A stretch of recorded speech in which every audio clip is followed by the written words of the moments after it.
Okay, we have a quorum now, so let's go ahead and get started. Thank you all. I'm calling to the meeting to order at 11:07 a.m. This is the Student Support Working Group meeting, and let's go ahead and dive in. So, reminder of our norms. Don't need to go through these, but a good reminder that of what we all agreed to. Let's do a quick roll call. Emily Palin, I know can't join us. Jan Hockadell, Here. Madeline Negrón, Here. Tyler Yee. Here. Larry Ward, not here. Jen Leeper. Here. Althea Marshall Brooks, I think may be on later, but she's not here right now, but we have quorum. Could I get a motion to approve the meeting minutes? Or first, any discussion or questions or edits to the meeting minutes that I sent out? Motion to approve. Second. Wait, sorry, who motioned first? Oh, I can make the motion. I thought you made the Okay. motion. All right, Jan, motion to approve. Can I get a second? Second. All in favor? Aye. Aye. Any opposed or abstained? Great. Perfect. Okay, real quick reminders before we dive in. The first is the survey was sent out in an email from Miguel. Chris Rivers sent it out on behalf of Miguel. That is the best place to weigh in on the work from the Pathways Design and Governance team, what they presented on July 9th. It goes through each one of the 6 things that they mentioned in the beginning, where we just did the post-it check-in, and then the 2 longer discussions that we had at the end. So if you have feedback on any of that, that is the best place to do it. Tyler, I know you already did, so thank you for doing that. But if you have any thoughts or, places that you want to make sure that your feedback is heard, that is the best way to do it. Does anyone not see that email or did not receive that email in their inbox? If so, I'll re-forward it to you to make sure that you have access to the survey. Okay, great. The second thing is in that survey, there's a place to add your handle to LinkedIn. If you are open to being tagged by the commission on LinkedIn, please let us know and put it in that survey. Also, if you'd rather just drop it in the chat now, feel free, and then I can copy it over and make sure it gets sent to Miguel and our comms team. And then the last ask, which was in that email that Chris sent on behalf of Miguel, but just to reiterate, if you have someone who is in charge of your comms for your organization, please, please, please send us their email.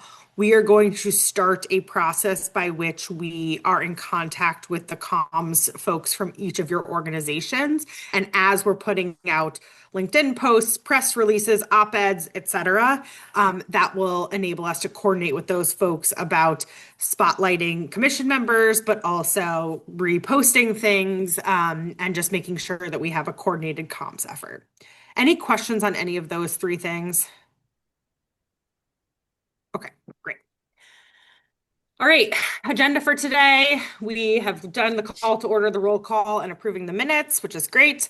The next portion of our meeting is going to be led by Jesse Bucklow, who is here. I think you all have met him, but he is leading our stakeholder engagement, so he can update us on what he has been working on. And then a lot of time for discussion, 40 minutes on setting goals around student supports for the next meeting. I think, yeah, let's keep going from there. I don't think I need to go more detailed there. So I will turn it over to Jesse to give a little update to us all on stakeholder engagement.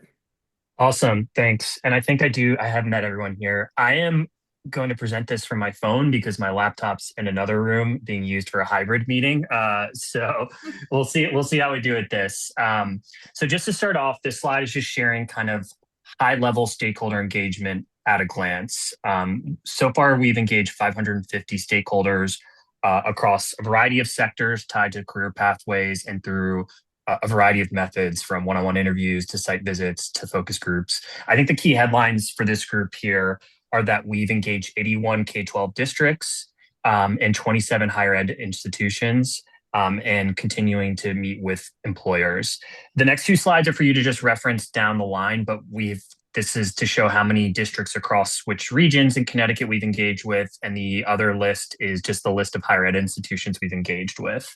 So that's just for a later, to be on the record and for you to reference.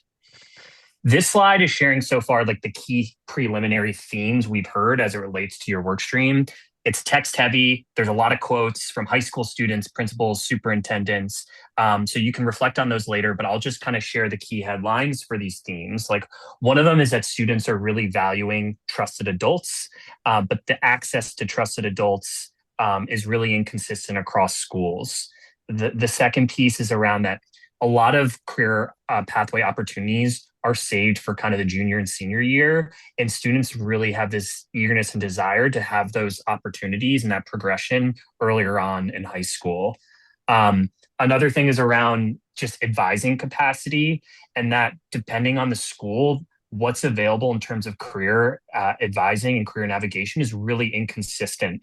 And it exists in some schools and some districts, but not in others. In terms of the pathway opportunities, there's also just a communication challenge of some schools have been really and districts have been successful in sharing what opportunities exist, whether it's dual enrollment or career pathways or internships or work-based learning.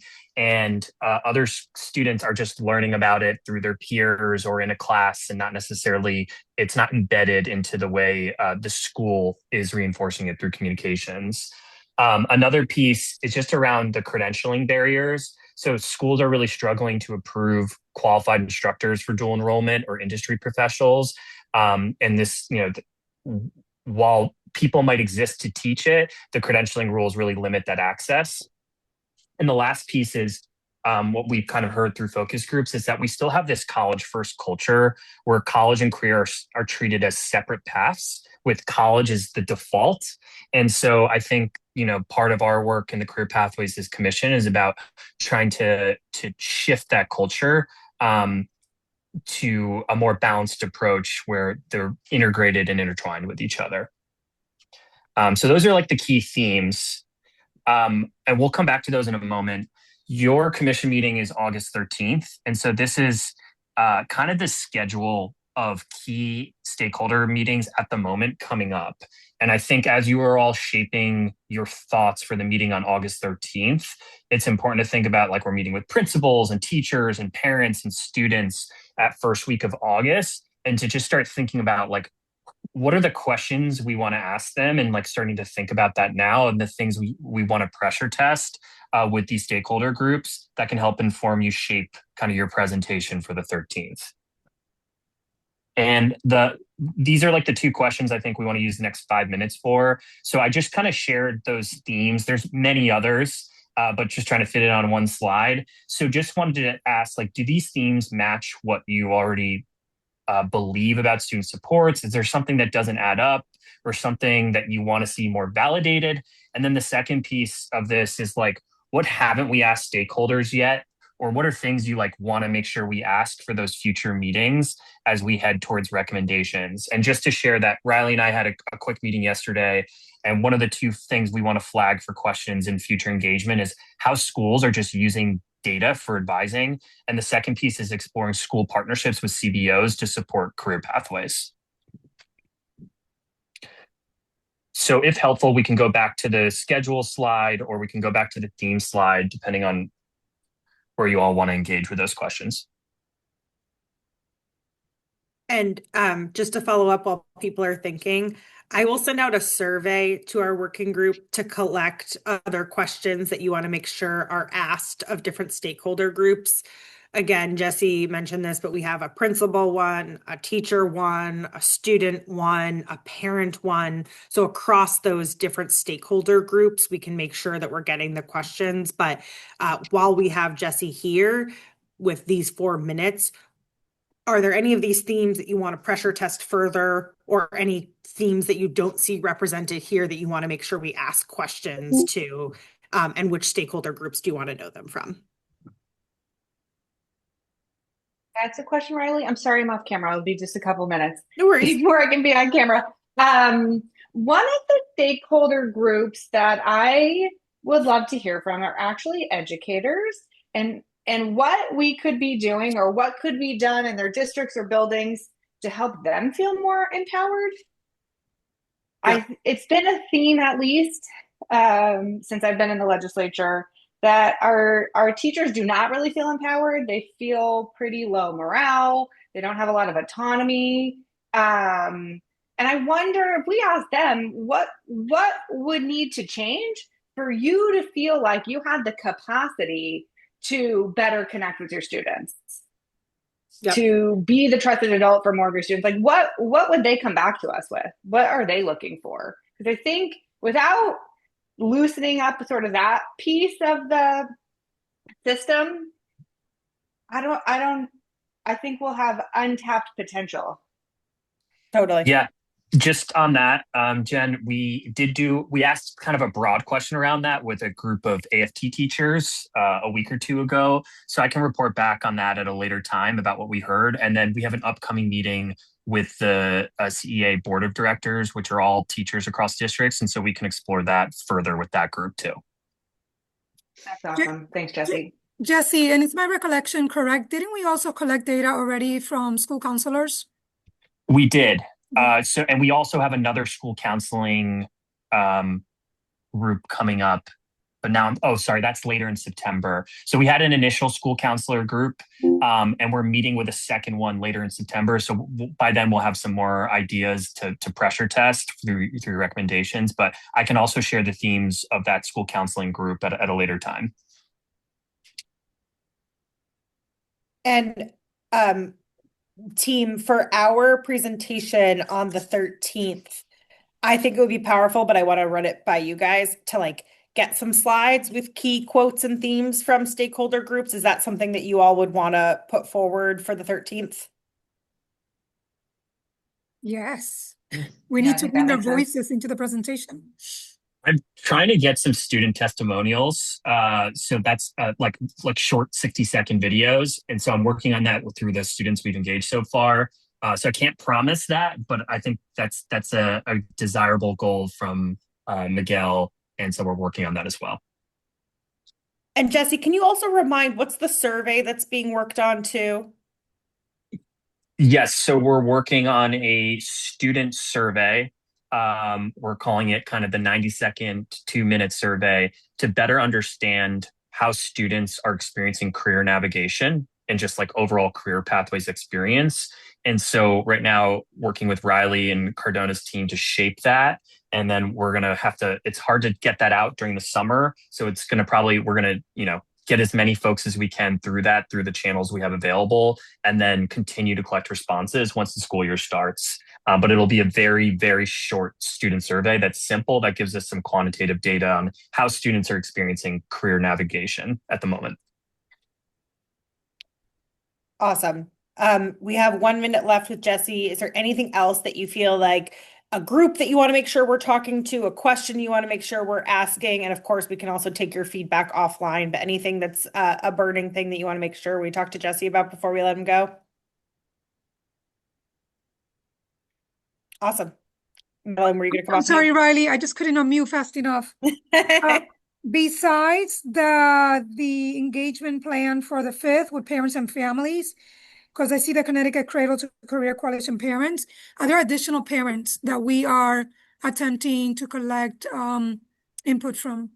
Yeah, so I just showed the schedule for before your meeting as the most immediate, but there's a whole other cycle once the draft recommendations come in October, and I am working on some more parent families. I have a meeting upcoming with the Connecticut PTA. I'm still learning like what they have. I guess there's an annual summit for the PTAs. So I'm exploring that. So if you have any ideas of other organizations we can engage with to get parent and family voice, definitely would take you up on those recommendations. But we are planning some other things for the fall. We just wanted to share like what's immediate for you shaping those thoughts for August. But yes, there'll be more engagement opportunities. Yeah, I will think through that. I just want to make sure that in that pool of parents that we're definitely bringing a very diverse group of voices, in particular, right, parents that maybe, right, didn't go down the career college pathway, but they know that they have, right, dreams of their children, right, having better outcomes. So I think it's important that, I know it's harder to engage sometimes, but it's important to get their voice in this work. Yeah, we're working with a bunch of organizations like ConCan and some of their partners who have like, trusted organizations to engage some parents to ensure we're getting some diverse voices. So we're definitely aligned in, making sure we're hearing from a broad group of voices. I mean, Great, thank you. Awesome. Thanks so much, Jesse. Moving into the next section, just a reminder of where we are in the process.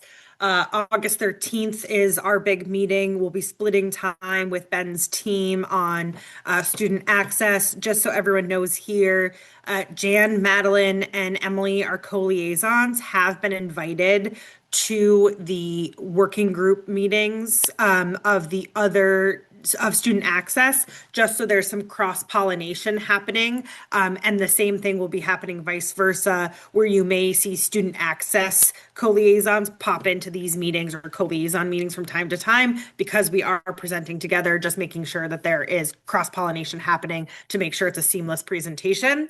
August 13th is draft recommendations. Things do not need to be finalized. And in fact, we are encouraged to come to that meeting with big open questions that we want the commission to debate and discuss. August 27th, we will be synthesizing those findings into more formalized recommendations. And then in the fall is when the actual draft report is due in early November.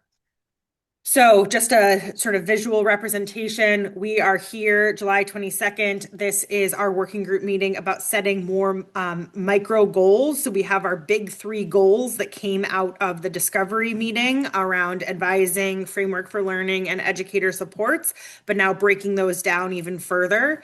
Then on July 29th, I actually will be out, but our co-liaisons, Madeline will be out as well, but Emily and Jan will be helping to lead a discussion around what do we want to be different for students, parents, educators, families in their student advising and navigation experience.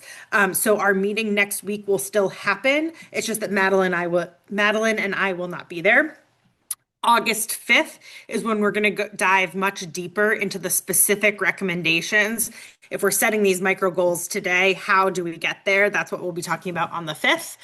August 12th will be the final run through of the presentation for the 13th. That will be the sort of speak now or forever hold your peace part of our flow. And then we'll have our meeting on the 13th, our commission meeting. And then it's a quick turnaround to synthesize those findings before the August 27th meeting, where we'll have 30 minutes to present back to the commission. Here's what we heard from you. Here's what we're thinking in terms of recommendations. Outside of our working group meetings, there is, as I mentioned, that crossover happening between the co-liaisons of the Student Access Working Group. We'll be continuing to do expert interviews, continuing to do the stakeholder focus groups that Jesse is talking about. I also will probably say that this is the period over the next month that is going to require the most offline coordination. I may ask people to review materials outside of these presentations, so please check your email often, as there may be times where I want to get input and feedback, but will not have time within the commission meeting or the working group structure to get all of the feedback that we need. Also, please plan that I will be reaching out to each of you for individual meetings between August 5th and August 12th that week. We'll have come up with draft recommendations, and I want to make sure that I'm getting individual feedback from each of you on those. Well, first, any questions on this before we move into the content for today? Okay. As a reminder, this was the definition for a career pathway that the Pathways Design and Discovery Group put forward. So I'll just read it out again. A coordinated program of rigorous, high-quality education and work-related training that aligns to industry needs and advances students in their career of choice and leads through one or more stackable steps to an employment paying a living wage. If you have feedback on that definition, again, the survey is the best place to do so. So let's not parse words right now, but I think there are maybe ways to streamline this definition more. So please do provide those ideas if you have them. And then there are 2 sets of elements within that. There are the student-facing elements. What does the student experience in a career pathway? And then the structural elements. What needs to be true structurally in the state to ensure that this can come to fruition? On the student-facing elements, we are responsible for 2 of these elements. So that's the career navigation and advising and the durable skills for the 21st century. Plus, both the student access working group and our working group are splitting the sequenced course of study because partially that is the framework for learning, the curriculum, the CTE, et cetera, but partially that is the dual enrollment and the credentials of value that the student access team will be looking at. And then on the structural elements, Jan and Madeline and Emily and I met yesterday and actually had a suggestion of something to add here. We felt like one was missing. So you'll notice this is the current version, and I'm flipping to a new version that has our suggestion, which is we think a missing element on the structural side was staffing and resourcing, making sure that the educators who are asked to do this work have the training, the support, the resources, the credentialing that they need to be able to do that support. But just to run through these, I think as we're thinking about our recommendations, we want to make sure all these structural elements are true, that our recommendations are sector aligned, that they include the adequate staffing and resourcing that is needed, that they're with employer engagement at the center, that there's data-driven accountability, and that there's equity front and center as well. And I will turn it over to Madeline to reorient us to our goals coming out of the discovery meeting. Thank you, Riley. So as you may recall, we were centered around this guiding question for a working group. So we're looking at what support does every Connecticut learner need to successfully navigate a high quality career pathway, and what can we do to ensure those supports exist equitably and at scale today. And then we were talking about how basically this encompasses these three buckets that are not isolated but interconnected, right? So we were talking about advising, counseling, and navigation, the framework for career-connected learning, and educator and staff supports, and that we had identified very clear goals stemming from each of those buckets, right? But that today, what we want to do is make sure that we are unpacking this further. So again, honing in on those three goals, making sure that every learner is receiving individualized support, every learner knowing and having access to a sequenced course of study, and then educators being adequately trained, resourced so that they can do and carry out what we're asking them to do. So at this point, I want to turn it over to Jan to do a little bit more unpacking. Thank you, Madeline. So as Madeline says, you'll see at the top our charge, but also those three buckets, if you will, with the three different goals. And underneath them, what we're looking at is having the smaller, more in-depth goals. And this is where we'd really like your feedback today. So if you look at the big goal, number one, every learner receives the individualized support. So underneath that, we have every Connecticut student has personalized, high-quality, career-focused advising starting in middle school. Every Connecticut high school counselor uses a high-quality advising tech tool. Every Connecticut senior has a day after graduation plan, and every Connecticut high school student has a long-term career plan that is reported to the state. And every Connecticut high school student has intentional purpose, social capital, and belonging interventions. So we want to stop there at big goal number one and just see if anybody has any, again, of the micro goals that fit into that big goal number one. And these can all be like ripped apart. So you might agree with one of them mostly, Yeah, but like, right. you know, disagree with middle school. Maybe that's the place that you want to like. So it's fine if there's any level of like nitpicking you want to do, because if we're going to present these in front of the commission, we want to make sure we all are aligned on them. So what would you add? What would you change? What would you remove? Anything is on the table for feedback. And if you're wondering, there's the goal along the bottom because it really fits into bucket number one and bucket number two. And that is every Connecticut student engages in career exploration starting in elementary school that includes career exploration curriculum and experiences. So that's why that kind of goes across both goal number one and goal number two. Any comments on that? Goal one? And if not, I'm just going to go on to goal number two because it is both still about the learner, that every learner knows and has access to the sequence course of study. So every Connecticut student is instructed on the connection between core curriculum and career opportunities and has access to project-based learning. Every Connecticut student has access to and guidance on the sequence course of study in their pathway that includes COV, dual enrollment, work-based learning, CTE opportunities, and every Connecticut student gets financial literacy, AI literacy, and durable skill training starting in middle school. So those are those soft skills, if you were. So any comments on the big goal number 1 and big goal number 2 that is focusing on the learner? And again, Riley can send it out if you want to percolate on it a little bit more. All right, and then big goal number 3, educators are adequately trained, resourced, and enabled to provide learners with high quality guidance. So every Connecticut educator receives career, I assume that was informed pedagogy training. Every Connecticut advisor receives training in a scope and sequence to provide high quality advising and career navigation. Every counselor and educator is part of a Pathways Professional Learning Community, or PLC. And every advisor and educator has data, visibility, and tools to inform advising with clear process reporting mechanisms to holistically allow all adults to help students reach their goals. And then finally, Connecticut has expedient, clear, and high quality dual enrollment CTE credentialing programs to scale educator capacity. So again, we have goal 1 and 2 for the learner and goal 3 for the educators and resources within the schools. And we're really looking to see if there's anything that you would change. We found a couple of words yesterday. Those have been changed. If there's something you'd like to add, remove. Really looking for feedback on this. I would ask if this feels comprehensive. Like, is there something that we're missing?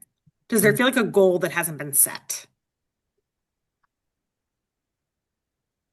So far for me, it seems good. I don't really have any qualms with anything that's been said so far. I'm pretty agreeable on everything so far. If I think of anything, I will let you all know though. Thanks, Tyler. Anyone else?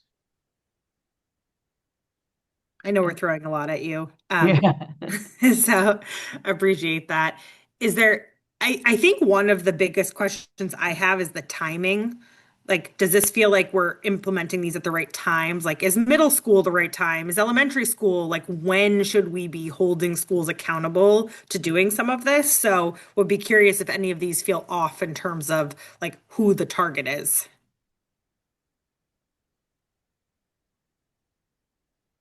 And sorry, Jen, you came off mute if there was something else you wanted to weigh in on. So I think this is all great. I don't know that I have a constructive feedback other than I keep getting sort of hung up on big goal 2, like actually already exists in our state, right? Like we have a framework, we have course specific numbers for each like career pathway that exists. Nobody knows it exists, or not enough people know it exists. So part of me is like hesitant on like totally recreating the wheel there. I think we need to modernize it, optimize it, whatever, so that it's working better. But I feel like the educator support sub goals and then the advising sub goals are really like the meat of the work. So and I know we always come back to this, but without like more money for schools to have more staff to actually realize these things, I worry it will be like what we have right now, which is like a really thoughtful thing that sits on a shelf and not enough people know about. And I apologize because I don't know that that's like particularly helpful feedback. No, that's super helpful feedback because I think like ultimately the less like net new things that need to be created, the better. It's about like making sure there's awareness and making sure there's fidelity of implementation and the money to do it. Like if that's the recommendation, awesome. My question to you would be, do you feel like there's already a framework that has like, okay, like, here are the courses in the healthcare pathway. Here are the dual enrollment courses that go with that. Here are the credentials of value that go with that. That's something that I don't think exists, but tell me if I'm missing something because you have the SDE experience. I don't know that they're framed that way. I think what exists right now is okay, here's the healthcare pathway, and here are all the credit, like code, like the course codes that correspond with that pathway, and here's like the sequence. I don't know that it's aligned to like exterior credentials, so I think that's definitely a value add. But it's aligned to the course codes at the higher ed level. No, I think like in the high school, but there's work between the high school, like between SDE with the course codes and like how those map to the higher ed. But I don't Got it. think that necessarily like students know that. And I Yeah. don't know, other than dual enrollment where you can save money because you're taking early college credits, that students necessarily see a value in some of these. So I think like that specifically with like a credential at the end is new and really valuable. And then the in my mind, sort of the really big lift there is ensuring students and families know that exists, know how to access it, and then have the like advising along the journey again. And then we get back to needing more stuff. That's super helpful. And I would be curious, what do you think are the levers for students to know and families? What needs to be different? And this don't is not know, just to Jen, Madeline. anyone. I was going to say, Madeline, I feel like you're closest to that solution.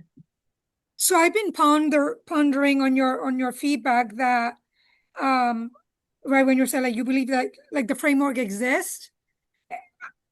I'm not sure that it does exist 100%.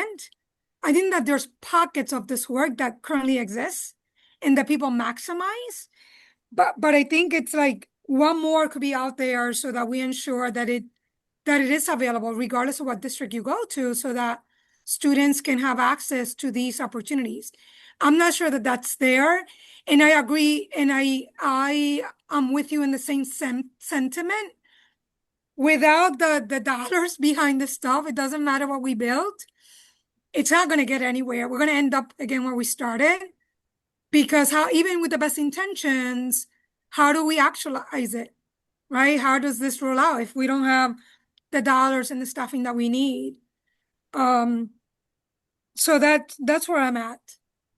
I think there's definitely, we could go deeper and provide more guidance for people that are committed to this work to actually be able to eventually have it play out in their buildings.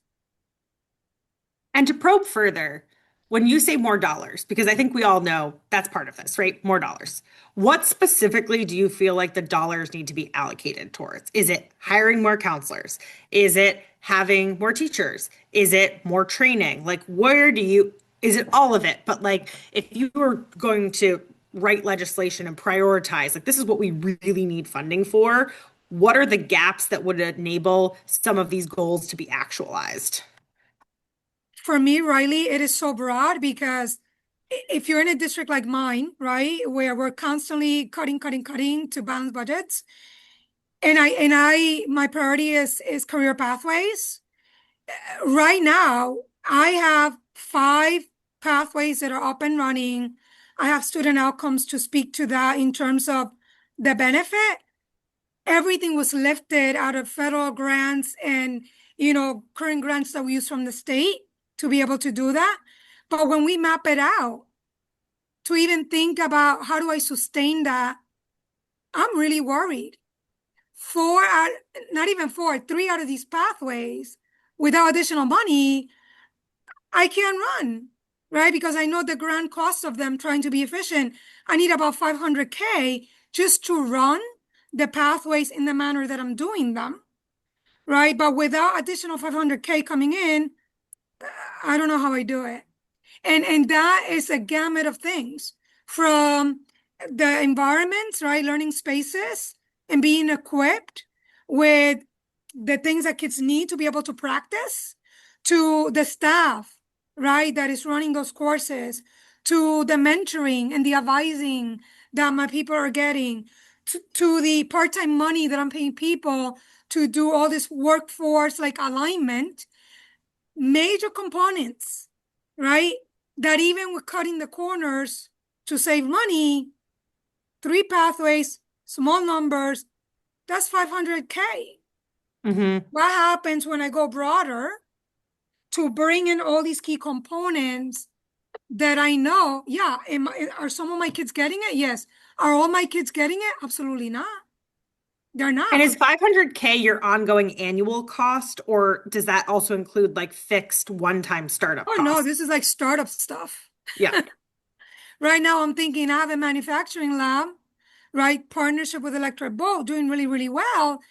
And then saying, oh my God, what if one of those machines fails?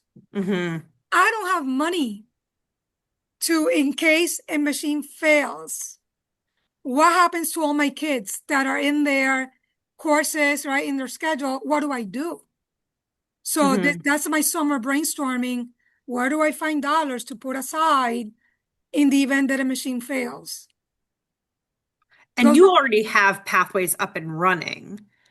And what would you think for a school district that doesn't have pathways up and running? Where do they need dollars most? Like, what are the fundamental first things that they would need dollars for? And again, there's some resources out there, right? When we think about Perkins grants, that you can pull things. There are a little bit here and there where you can grab, but I would argue again, we're going to need startup money because we don't have it. And when you're talking about districts already that are trying to make it ends meet, just to cover the bare minimum of the educational experience that we need to offer all of our kids, we don't have it. So I worry a lot. I believe in this 100% because I see the impact. My BioCity lab students, first cohort to graduate, all of them already going off to college to continue jobs in engineering, STEM, and all that wonderful stuff. But again, how do I sustain? How do I sustain? I didn't mean to take all of that airtime, but No. and I'm This is living helpful. it. I'm living it. So. Yeah. And one of the things that I've been thinking about is how do we communicate that return on investment, right? Like, how do we show that, yes, it is expensive to stand up a bio pathway, but when you do, you have these amazing results that you're seeing from these students. Like, part of me thinks some of this should just be like an op-ed or like, I'm sure you're publicizing it, but how are you thinking about getting the word out about how well this is going, how important this is? Like, what do you think, is that organically happening in your district where you're having lots of, awareness of this and people are showing interest? Or do you feel like there is some mechanism that you're using that is successful to sort of like get the word out, or there is need for more of that? Like, how are you thinking about that? In New Haven, we definitely need more because we don't have resources again. I have a communications department of one. But what we do, I'm intentional, right? I am always in front of my board because it's inside of one of my priorities in my strategic operating plan to constantly be updating them on where are we in our annual action plan? What are the outcomes and the experiences that our kids are getting? So constantly Board of Ed,